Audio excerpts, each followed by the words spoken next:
Hi, and welcome everybody to this étude breakdown. So I'm going to break down what I did here over autumn leaves, and we're going to learn it, and we're going to break it down so you can learn this on a deeper level, and you can take the licks that I'm playing and you can apply it to your own playing. That's basically what I'm here for. If you want the tabs, you find them in my community. You can get that down below. And inside of the community, you get courses, you get access to me, and access to a lot of members that want to do the same thing as you. So if you're interested in that, you can check that out in the description below. Let's start from the beginning. Let's just listen to what's happening at the start.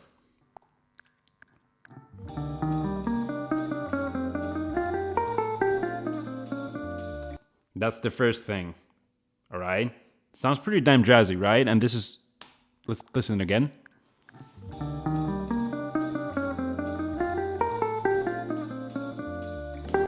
So what I'm doing there is I'm actually going, so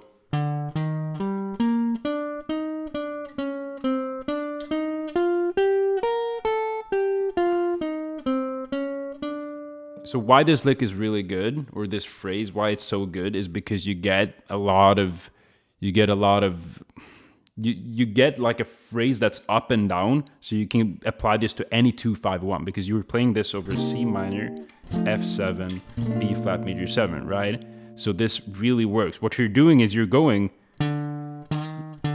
approaching the third of the minor chord, in this case C minor 7. You're approaching the third, right? And then you're going,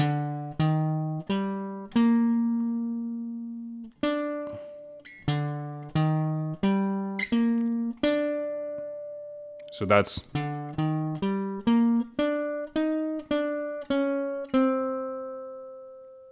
that's a cool thing that basically is tied to Pat Martino's method of minor conversion, and it's taken from his formation. This is formation, I would say this is formation number 4 for anybody that's interested in knowing that. So basically why it's number 4 is because it's tied to this formation, right?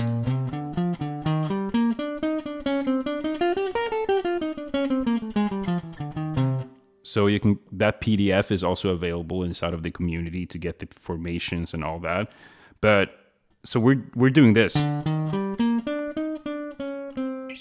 over C minor 7. So that works really good. So start looking into that.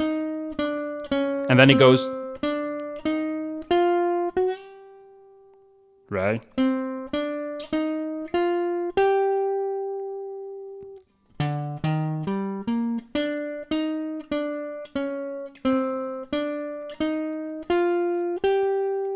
So that's also just same thing. It's the formation from Pat Martino. It's a great thing.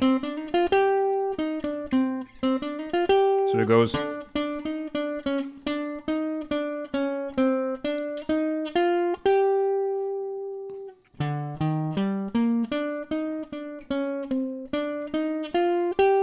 And then it goes. And now you're landing on the B flat major 7. So,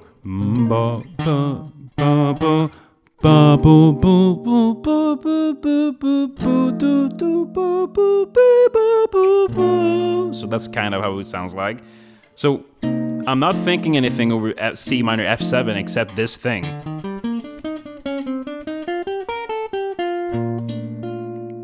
So it's a really beautiful phrase, right? So you go from the top.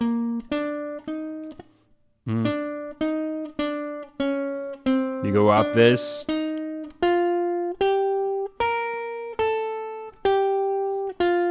then you go.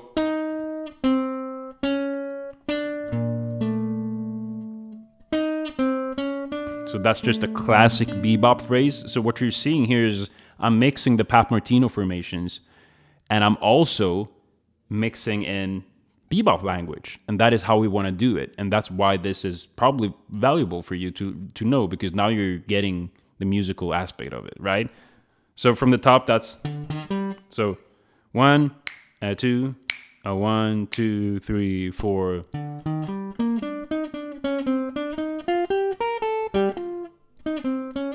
Sorry about that. You get the point though.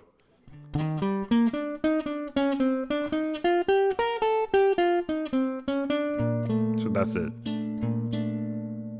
And now we're basically, that's the first phrase. You can rewind this, you can see it, you can analyze it. But the most important thing is you apply this to multiple standards. So let's see what I'm doing after that.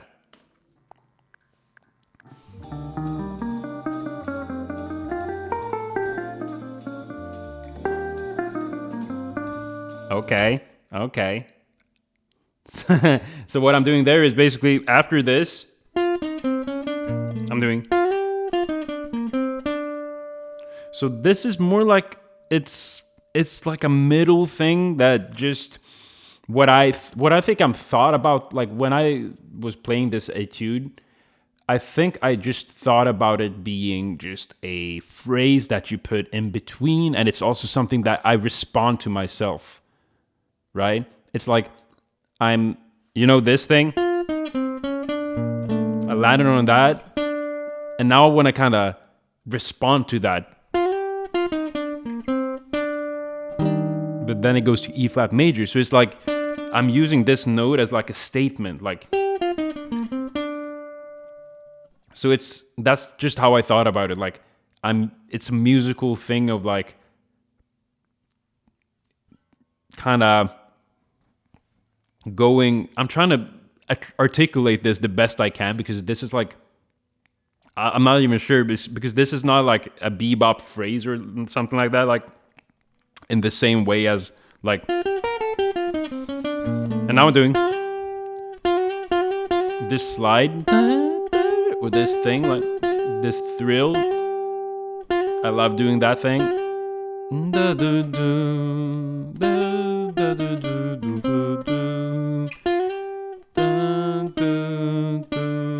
See what I'm doing?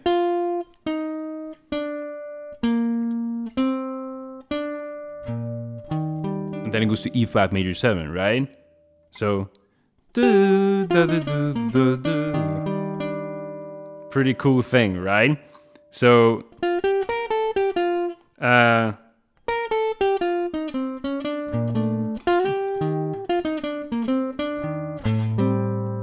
then it goes to A minor 7 flat 5. So this is like a feeling thing. It's like almost bluesy in a sense.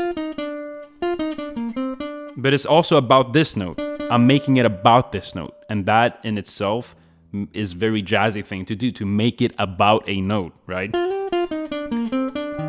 And as I said, if you need expert help, join the community, because then you also get the PDF and you can work with that. You can study it and really get this into your playing.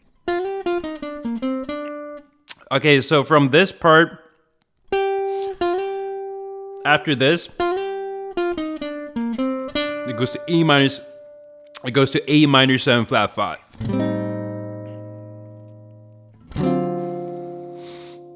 D7 and then G minor 7.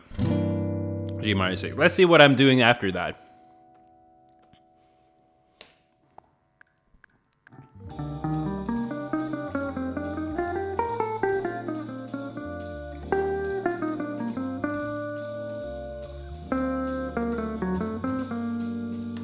All right.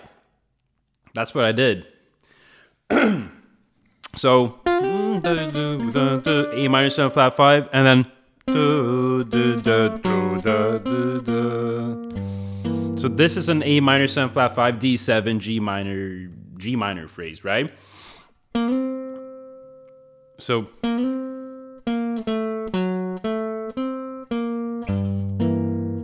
this is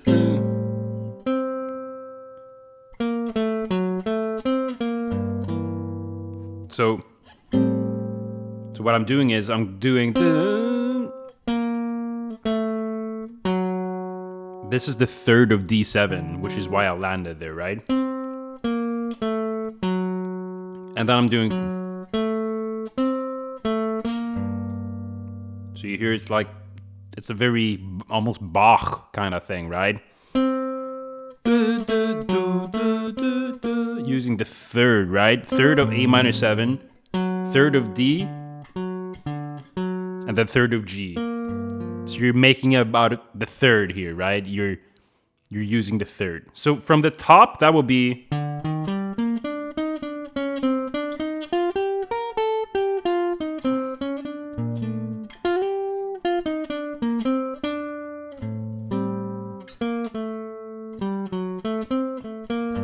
Not really like that in the end, but from here it would be.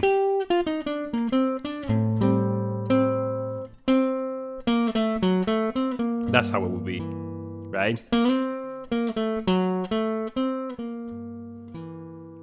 All right, so that's a cool thing. I'm gonna end it here for YouTube. If you want the full video of this, you can join the community and see it there. See you later.